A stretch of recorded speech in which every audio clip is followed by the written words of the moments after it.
Welcome to Crime Beat. I'm Anthony Robart. Tonight, dark secrets of the past discovered by a suspicious spouse lead to a trail of deception and murder. She was on edge. She was afraid, almost vibrating with fear. He said, well, I'm telling you, tonight, if you're dead or if somebody coming to your place, he's talking about somebody coming and kill you and taking all the money.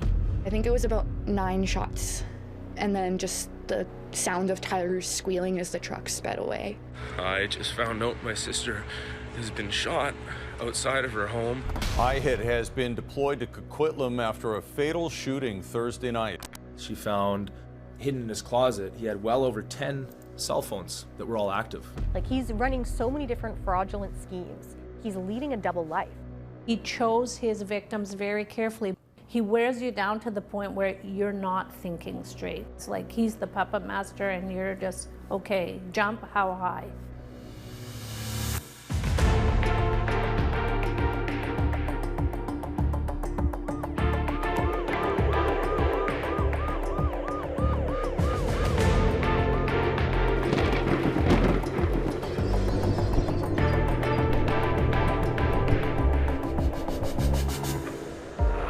Here now is Jules Knox with Victims of Love. On December 8th, 2022, there was a chill in the air as darkness fell over Coquitlam, a suburb of Vancouver, British Columbia. A few days earlier, 39-year-old Stephanie Forster had moved into a new place on a quiet street. At the time, the social and tech entrepreneur was working at the Knowledge Network, the province's public broadcaster. And that's where Stephanie's brother Tyson met her after she finished for the day. She was wearing this beautiful, it was like a black dress almost. And she was just glowing, and that was her. She was just this essence of life. But Stephanie was living with a darkness. We're stepping out of the building and we're walking to her car. She was looking over her shoulder a little bit. She was scanning the parking lot. There was definitely some underlying paranoia. She's scared to go outside. The siblings drove to Stephanie's new basement suite. She goes in. I could feel her angst. I could feel that she was very strung out. And then inside, Tyson says, Stephanie suddenly got sentimental. She says, you know what, Ty? She says, you're so smart. That's why I know God gave you all the tools on this earth to succeed when I'm not around. And I'm like, what do you mean when you're not around? And she's like, well, I'm older than you, right? Ha ha ha ha ha. Tyson helped organize some moving boxes as Stephanie left to grab groceries. She closes the door and she pops her head back in the door. And again, with her humor, she's like, and lock the door. I was like, okay, ha ha ha, lock the door. But she wasn't joking. Probably about an hour went by. I was lying on the couch, and then next thing I know, the door that I didn't lock, I woke up to the door swinging open very aggressively, and 2 large police officers come in. And this one officer starts going around, he just brushes past me and starts going around the house, scanning the house. So finally, the other officer comes back, and they're standing there. He says, somebody's been shot outside. I jumped out of the couch, and I was like, what do you mean? That's my sister. He didn't unholster his gun, but he put his hand and aggressively said, don't you move a muscle. Tyson gave his name, and they double-checked his identification. Finally, it says my sister's name through their radio. Okay, seems to mesh. Can I go outside now? Yeah. I was looking out the window, and we actually saw some car pull up. A man got out, and he unloaded his gun into the woman's car. I think it was about 9 shots, and then just the sound of tires squealing as the truck sped away, and then just people screaming and rushing outside and stomping doors and slamming houses. There's a car, doors open, There's glass everywhere, there's groceries splayed out, she's laying there, and there's first responders. It's just an absolute state of chaos. We all think he parked down the street, watched for her car to come, and then sped down. I saw the car speed off, but I didn't know if he just went down the street, anything. So we were actually really worried that maybe he was still in the area and would come after the people who saw what was happening. Then I tried to go towards her. One officer brick-walled me.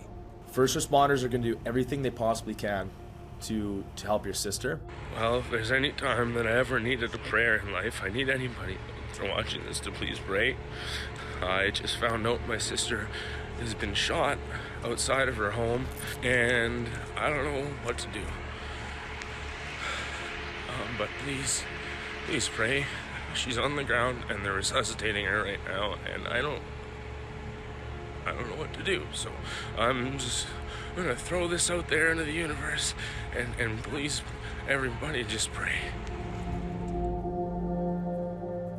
The whole time I was counting my head. I'd counted my head there at about 7 times in my witness of taking breaks and then trying to resuscitate her. Then next thing I know, they stopped. Then there's a paramedic and he starts covering her up with a yellow first responders blanket. They didn't cover her face. And I remember I don't know if I was yelling. I don't entirely remember, but I started looking and saying, "What are you guys doing? Why did you stop? Is my sister dead?" Finally, the other officer walks up and he says, "I'm sorry to let you know, first responders did everything they absolutely could to help your sister, but unfortunately she's pronounced deceased on the scene." I don't even remember if I yelled, if I was crying. It's sort of a blur, because I felt extremely disoriented. The scene was dead air, and she's just laying there, and her face was poking out. And in that moment, I really wanted to go up and say something, and in my mind, it was like, don't. It will only make it worse, and there's nothing that you can do. She's gone. Coming up. After giving his statement to the police, Tyson discovers authorities already knew a lot about his sister.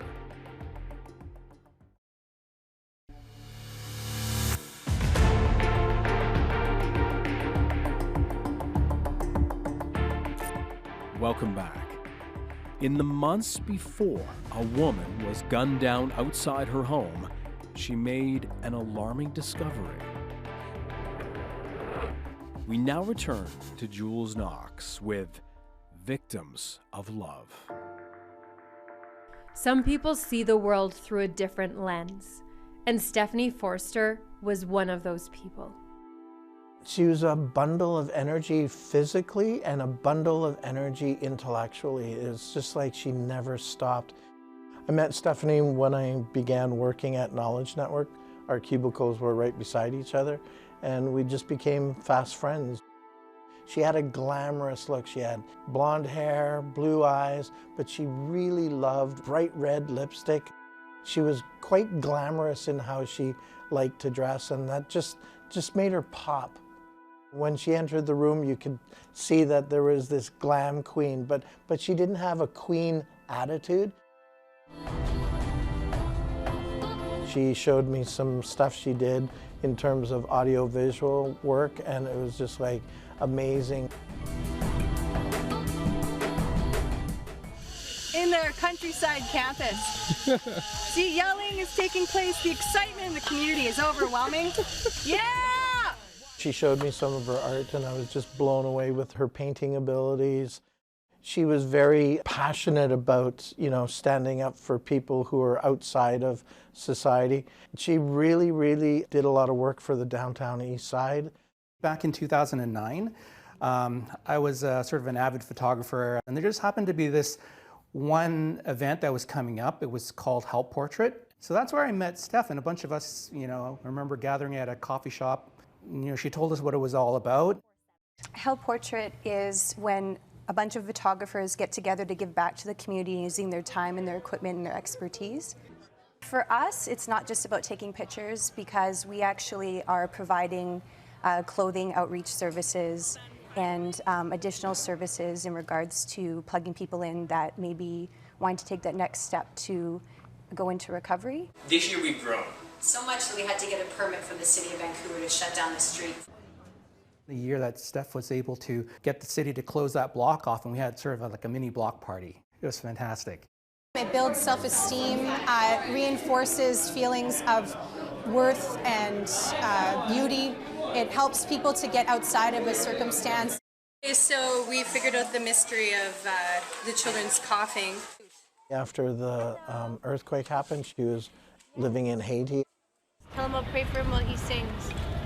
She had a nonprofit where companies had donated audiovisual equipment, and she was putting them in the hands of people in Haiti so that they could create their own stories that they could then broadcast on the internet and tell the world about what was going on there after the earthquakes.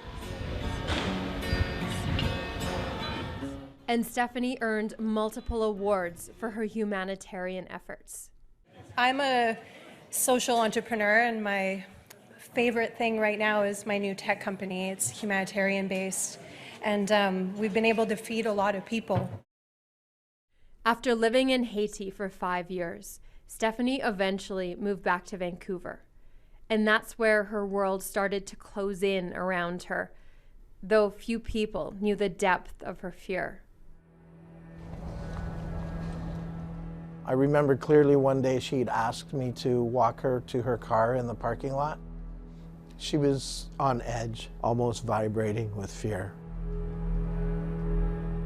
I wasn't aware of why she was concerned, but while we were out there talking about her situation, a vehicle came into the parking lot, and as soon as they saw us, turned around and squealed out of the parking lot. I said, "Wow, that's weird." And he goes, "What kind of vehicle was it?" I said, "It looked like a Toyota." And she goes, "Oh, that's him." When Stephanie Forster clicked with the cause, she committed. And when she met a man named Luigi Derossi, sparks flew. From what she had told me, they initially met on the beach in English Bay. They weren't together very long until she decided she was head over heels over this man. And I talked to him on the phone a couple times. And before meeting him, he seemed quite sweet and charming. She was in a very happy place in her life, and I was so happy for her, because she said she found somebody, he's good to her and whatnot. There wasn't much of a greeting when I first met him. And I remember when he shook my hand, he was just cold and limp, and he didn't not only just look the other way, he looked over his shoulder completely, and instantly I had a very bad energy about him. Sort of slimy. There was something off. They got married on December 18th of 2021. The weirdest thing, he had nobody at the wedding, other than apparently he had some friend that was his mentor, so he claimed. He had no friends, he had no family. He had quite the story, claiming he was from Italy. His father was apparently this wealthy business investor, and he had his own condominium development company. And he was quite thorough in how he broke it down. He seemingly knew what he was talking about. And it seemed that he had all this money to show for it, the way that he dressed, the trips they were going on, right? Seemed all extravagant and lavish. He had 2 condos, and she knew of this. He had one condo for himself that he claimed was his business condo. And then he had another condo for them to stay in. But then his schedule didn't add up. He was going out 8 in the morning, coming back at 2 in the afternoon, and then after that, he claimed he'd be at the gym. And then he'd be gone all evening. Sometimes he wouldn't even come back. But he'd left the keys for that condo, and knowing where it was, she went there. Went there by herself, did her own little, as she would say, 007 covert mission. She found hidden in his closet, he had well over 10 cell phones that were all active. And she finds a passport, and it was a Persian passport. Claimed he was from Iran, claimed his real name, Reza Mawanian. She starts researching him, runs his name, finds all the things that you guys have already previously reported. The story of an alleged romantic con man who police believe may have left a string of victims behind. One woman came forward to tell Global News how the smooth-talking suspect swindled her out of tens of thousands of dollars. He told me his name was Tony. I met him on Plenty of Fish. I think the first time we communicated was July of 2015. It was about 6 years before Stephanie met Luigi, or Reza, or Tony. He made mention a couple of times where he didn't want to be associated with his family, and he didn't want to draw attention because he was from a fairly public family. And after a couple of weeks, I felt comfortable. I said, okay, I know you said that, but I do feel I need to know your last name, which time he said was Aquilini. Aquilini is a famous last name in Vancouver. The family owns the NHL's Vancouver Canucks, among other things. And Tony, or Reza, told Allison that he was buying and selling real estate for the family. Of course, any girl's ears, perk up. We would mostly go for dinner or a movie. It was, I love you, we'll get married. It was a lot of talk, a lot of flattery, a lot of compliment, a lot of promises. And then there would always be excuses. We started dating in September, and then around March with my birthday, there was no gift. And at that time, actually, I ended things, and I started to see cracks in the armor, and I thought, no. And then he just pulling me slowly back and won me over again. So I agreed to let things continue. And then it was at that point where he offered me opportunities to make money. He presents that he has a friend who's a businessman, and that if I lend him a certain amount of money, that I'll get the money back plus interest. He knew I was a teacher, so the chances were I had a good credit score. So he sat there and watched me check my credit scores. At the time, I had near perfect credit. He would send me applications and lists, and he would say, this is your homework. Increase this credit limit, apply for this, apply for this. I applied for probably about 20 different credit cards. After the break, as the offers to make money keep growing, so do Allison's suspicions, and she's not alone.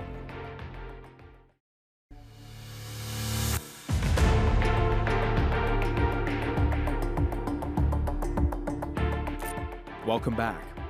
A Vancouver area teacher was just getting out of a divorce when she met a man who promised her marriage and business opportunities too good to be true.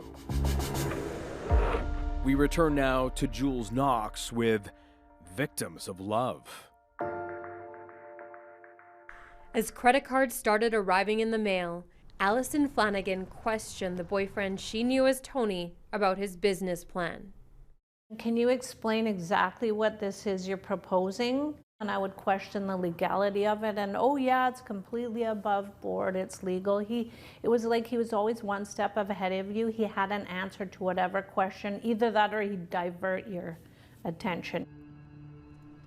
After the cards arrived, Reza told Allison she needed to go get the cash. He had driven me around to banks and sat in the car and said, you will go to this bank and get this. I had to go in branch and show my ID because I was withdrawing money off credit cards. And so when you're going to these tellers, on average, how much are you asking for? Oh, minimum, I would say 10, 15, 20,000. I think there was 2 days where he actually was in the car, and we spent literally from 10 a.m. till maybe 4 p.m. to different branches. He drives you to a bank, you go to the teller, you walk with the cash, you get back in the car with him. Do you hand him over some money right away? No, we took it into my house, and it was at my house. He sat there and counted it and then put it in a box and said, keep this here. There were 2 occasions where he said, meet this guy here and he's going to come get the cash. It was never him. He never wanted to be seen there. It was an investment that I would lend them money and get paid back with interest on top. Something so that the friend could reduce his tax payments. At some point I said, hey, I've given you money, you've said you'll pay me back, show me. So he did actually physically go and make large payments on some of those cards. The turning point was Mother's Day of 2016. I saw that there had been a check he had used to pay back some of the money. I saw a photocopy of the check, a visual image. It said, check return funds frozen. I call him, I say, what's this? Of course, he's all, I can't believe it. You know, this is not me. I have nothing to do with this. Let me handle it. I probably had a moment of clarity where I went, what am I doing? And I said, I'm not handing you a dime. And then the fact that he knew I had that much money in my house, yes, I was scared. I remember sleeping with the money under my pillow. I didn't sleep a wink that night. And he was calling me off the hook, literally like off the hook until 5 a.m. How much money's in your house? At this point, I would say over $80,000 cash. I was kind of scared of him at some point, and I felt like I was so entrenched in it. I'm embarrassed, none of my friends know, none of my family. He wears you down to the point where you're not thinking straight. It's like he's the puppet master and you're just, okay, jump how high. Did he end up getting money out of you? All of that cash, he had someone come and take it. The $80,000? Yeah. Subsequently, of course, after this, all the other check bounced, but he used that time. That's why he paid by check. I called, and then boom, the number was not in service. The total amount he got from me was probably upwards of $200,000. I suspected that there were other victims once I knew what he was doing. Obviously, he was an expert in what he was doing. This was not a Mickey Mouse operation, so I figured that he would do this again. I was introduced to him by a friend. Others could be involved in the crime we're about to tell you about, so we agreed to call this woman Sarah because she fears for her safety. That mutual friend gave Reza Sarah's number. The two messaged back and forth for weeks until Sarah reluctantly agreed to meet him in person. Then I came home and then right away he text messages me, oh, I love so much. It just first sight, I can't believe it. And then again, he was on my nerve messaging. And I said, you know what? If you believe in something, maybe this is in your destiny. So I told myself, just go, give him a little bit of time. Sarah and Reza started hanging out as friends, although he often talked of marriage. Reza told her he was making a ton of money in the construction industry, and he offered to create a business for her. So he said, do you know your credit score? I said, well, I know it's pretty good because I'm in medical school. And also, I've never done anything wrong in my life. I have a private spouse in my family, so everything must be look good for me.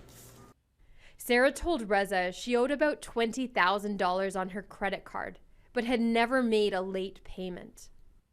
As soon as he heard that, then he said, well, that's not a $20,000 thing. I can easily pay you off. Then once we had a business together, then I can take that one back from the business. I said, no, it's okay. That's my problem. We were in a Wendy's parking on 8th Avenue. Out of nowhere, without telling me, he just dropped cash on my lap. It was over $20,000. Honestly, I was so scared. I just realized, can you please take it? I just put my hands up and can you please take it? Coming up, how Sarah gets pulled into a tangled web of deceit, what it means for her future.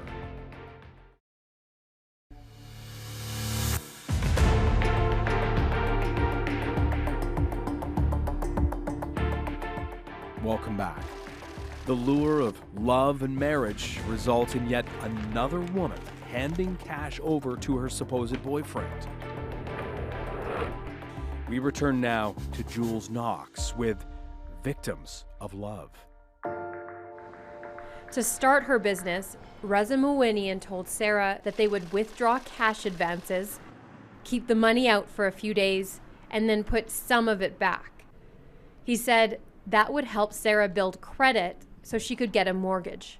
And you put the money back again, and that shows that you work with the money.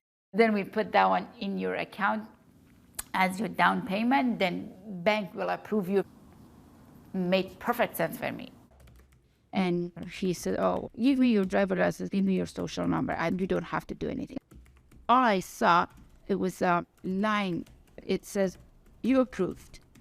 I was shocked because I didn't know what he did. He said, yes, you approved for like $80,000. Literally 2 minutes after the first one, there was another one approved, $40,000.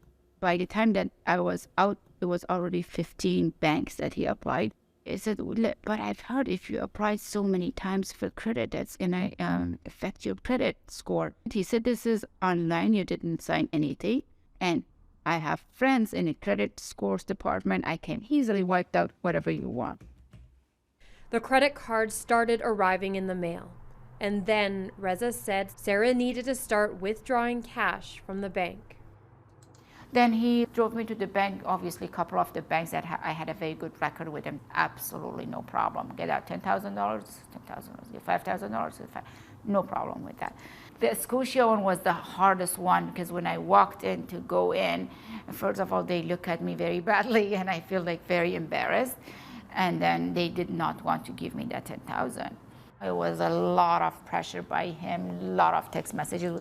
Like he's out in the car and texting you while you're at the teller? Yes, that's right. What did he say? Tell this, tell that, do this, do that. It does look like I'm unleashed.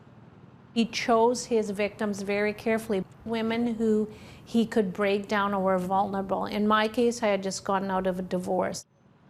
After hearing the details of Sarah's story, I started putting together a lot of pieces too, thinking that, well, he dropped $20,000 cash in her lap. We ended in May, she met him in the fall. Likely that was the $20,000 he got from me that he showed up in her lap. And I was just like, wow, that is a hard pill to swallow. I almost view this as being kind of like a pyramid scheme. He's taking resources from one victim and then applying them to build the trust and confidence of his next victim. It wasn't just about cash. Reza also had the women buy electronics and gift cards. But he was careful, for the most part, not to be caught on camera. The women mostly went inside to banks and stores alone. Allison's only photo of her boyfriend was a picture of her daughter snuck from the back seat. Valentine's, he sent me a $100 Visa gift card. So probably prior to me, he had his victim do Visa gift cards. Mine was Apple gift cards. There was one case where I went to buy a computer and it didn't go through. I remember being at the cashier thinking, oh my God, he's going to be so mad. And I knew I had to suffer the wrath of him not getting it. I said, the card is declined. I said, oh my God, you gave me a hard time that you dummy. How am I going to have you as a wife? And I said, just leave me alone, please. I'm sick of you. You put too much pressure on me, and I don't know what kind of future husband you're going to be. Money was in my home. He said, where did you put the money? I said, I put the money in the drawer. And he said, this is not safe. Let me take it to my safe at work. And I said, no, this is safe. Don't worry about it. He said, well, I'm telling you, tonight, if you're dead, or if it's somebody coming to your place, do not call me, do not text me. He's talking about somebody coming and kill you and beheaded you and taking all the money. I was so afraid. I put the chairs, a mirror, everything behind the door. And he said, I'm going to come and visit you. And I said, okay, take the money. And that was the last time you saw the money?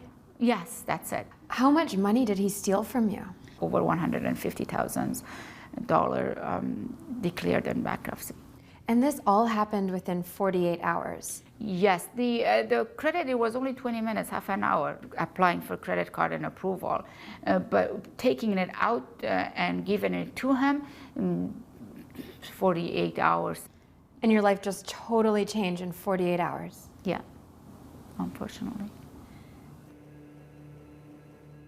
When Reza Mouenian was arrested, police seized 9 vehicles, 11 sets of car keys, and 4 motorcycle license plates.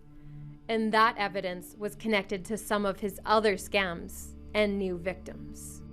He had the one where he would go and get various women whom he was romantically involved with to go to various car dealerships and to get out vehicles in their name.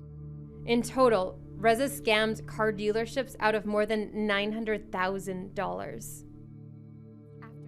Criminal defense lawyer Sarah Lehman was not involved in this case, but she reviewed several court documents and transcripts for us. There was the scam that he ran with the apartments, where he would rent apartments in aliases using false identifications, and then would report break-and-enters. I think that at one point he had 2 different insurance claims for over $100,000 on each one. This person went to great lengths to deceive and defraud not just people and individuals, but also major corporations and companies. Reza initially faced 33 charges. He pleaded guilty to 8 counts, including fraud and perjury. Although the Crown decided not to prosecute Allison's case, she still went to Reza's sentencing. Even when he read his statement to express, his sorrow, he looked down. He couldn't face us.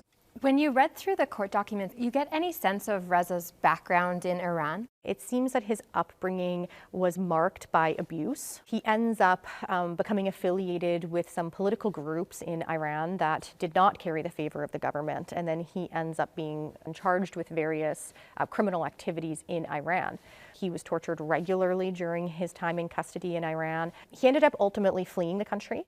He, I believe, went through Turkey on a falsified passport and then ultimately ended up here in Canada. According to translated documents put forward by the defense, Reza Mouenian was sentenced in absentia to 20 years in an Iranian prison and 165 lashes. Court also heard that Reza was wanted by officials in Dubai in relation to a dishonesty offense.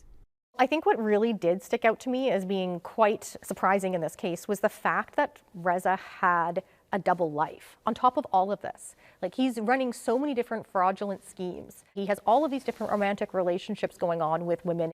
But on the flip side of that, he also has a common law partner and 2 very young children.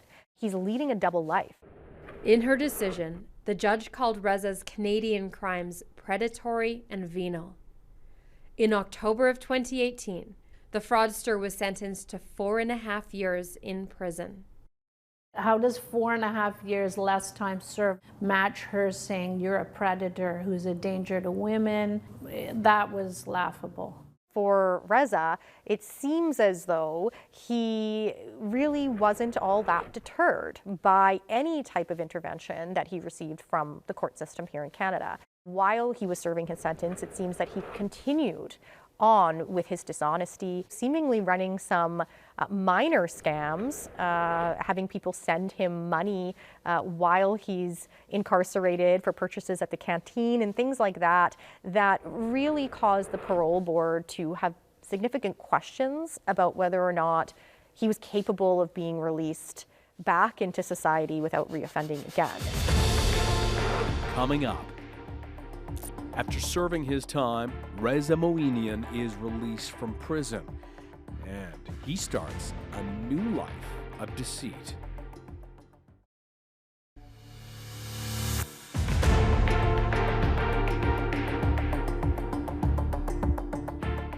After Reza Mouenian spent nearly 3 years behind bars, he was released to serve the rest of his sentence in the community. And it didn't take him long to start building a new life of lies. We now return to Jules Knox with a conclusion of Victims of love. With credit for time served, Reza Moinian was released on parole in late 2020 with special conditions. He wasn't to possess any identification that wasn't in his own legal name. Yet Reza started using the name Luigi Derossi again, an alias that he operated under in 2016 before going to jail. Reza was also told he must report all intimate female relationships to his parole supervisor. Somehow, he managed to date and marry Stephanie Forster as Luigi Derossi while he was still on parole.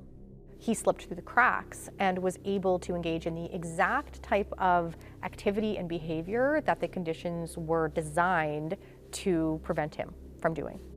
She finds his passport with his real name. She gets scared, so she continues to search the place. Hidden in his closet, he had well over 10 cell phones that were all active. And she confronted him about all this and said, hey, what's going on? This is insane. Who are you? The way it came across is that he just gaslit her, turned it around and convinced her that she was crazy, and she pretended to forgive him, cunningly. Okay, well, I trust you, I love you. Next day, went straight to the police, reported it all. How was this individual allowed to change their name and change their identity and be completely a brand new person? That's confounding. But officials might have been duped too. It's not clear if Reza changed his name legally. The government won't confirm whether he did or not, citing privacy concerns. She filed for divorce. She said, Ty, I wanted to puke. I didn't know what to do. I felt so embarrassed, given the career that I have and the name that I've built for myself. I didn't want anybody to find out. The night that I first moved her in Coquitlam, she was telling me stuff about her life, her paintings, works that she had done. She said, if I ever die, this is what's in my phone, this is what's in my laptop, this is here, this is that. And I'm like, Steph, why are you saying all this? She says, Ty, I don't know how he keeps finding me. I go to Whistler. She said, I checked into the hotel, and then not 20-ish minutes later, I'm getting a call from the hotel saying this man, claiming he was her husband, asking for her name. And she said, nope, I have a restraining order on that man.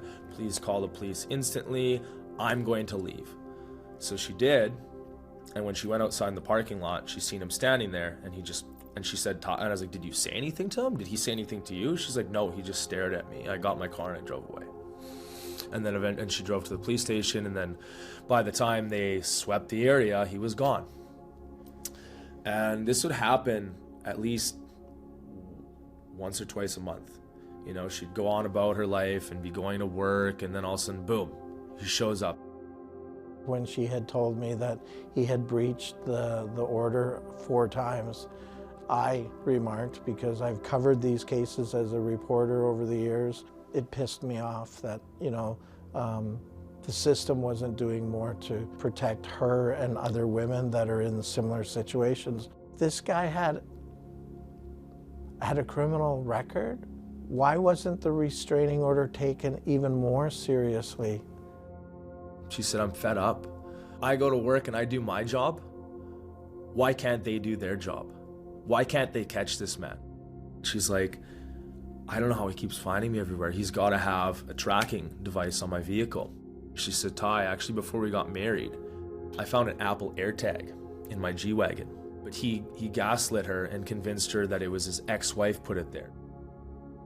She said, Ty, I really loved this man. I believed in him. I trusted him. December 1st, he found her again. She would just send me one-word spiels, hacking out, send, basically SOS to me. In need, prayer, pray, danger, breach, cops, bad, thanks. And that was within 1-minute intervals, and then I heard nothing. Where are you? What's going on? Can I come help? And then no response. 7:19 at police station.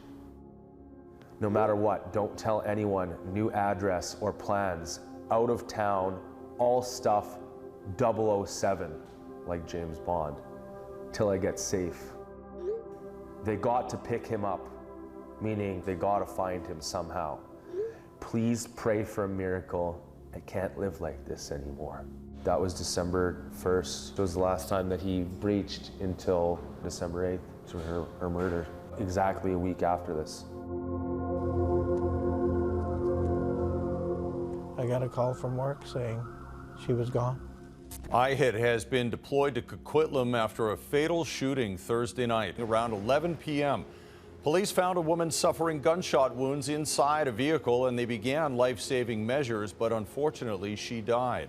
I remember it clearly. I said, "It's her husband, that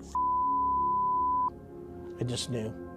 She tried to put on a show that everything was great for her, and it was getting good. Like, that's the real tragedy. She was getting over the hump.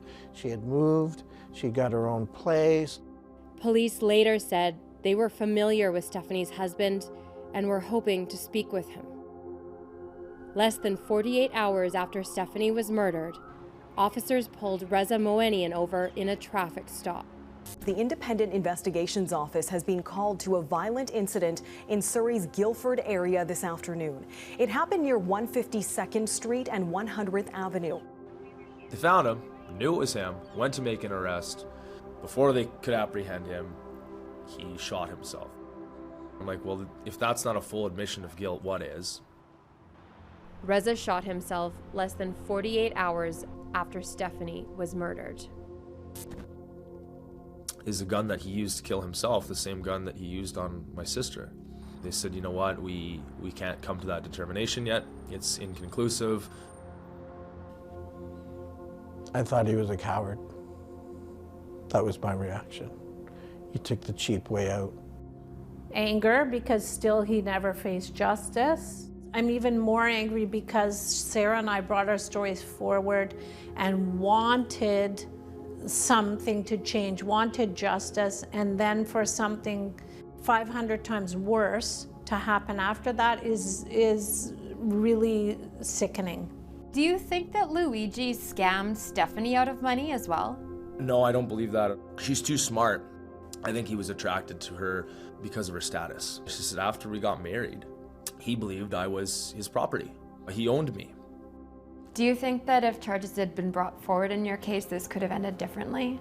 Oh, absolutely, because he'd be still in jail. He may not have met Stephanie. Many times I wish I'd go to the jail. It would be much more easier for me than still dealing with my bankruptcies and the bank. I can't recover my townhome that I just purchased. Sarah can't recover her life savings, her ability to sponsor her family. In the moment, I felt robbed. There's that vengeance factor, like, oh, he should have rotted in jail. So something I wholeheartedly will preach in mindset is forgiveness. The reality is forgiveness is not even for them at all. It's for yourself. So you're not a victim. And me, myself, I'm not allowing myself to be victimized by this man any further than he already has. She was the one guiding light that would bring everybody together, and I think I'll carry that memory in my heart forever. I walked by where her cubicle that's next to me, and even though it's been cleared out, I have this personal thing where I just tap her cubicle just to let her know that I'm thinking about her. It's a shock that a woman as accomplished as her, as brilliant as her, felt the need to hide something that took her life. She was just a very, very spontaneous, bubbly, light of life human being. That once you got to know her, you just could not love her. You know, she literally gave herself to the world. Because Reza Moenian died after a traffic stop, the police watchdog was called in to investigate, but cleared officers of any wrongdoing. The Integrated Homicide Investigation Team says it cannot comment on the case as it remains active. Police say they're still working to determine if Reza Moenian was in fact responsible for Stephanie Forster's murder. and if he was, whether he worked alone. I'm Anthony Robart. Thank you for joining us tonight on Crime Beat. Want more episodes of Crime Beat? Listen to the Crime Beat podcast now for free on Apple Podcasts, Spotify, or wherever you find your favorite podcast. And for past episodes of Crime Beat, go to the Global TV app, visit globaltv.com, or check out our Crime Beat YouTube page.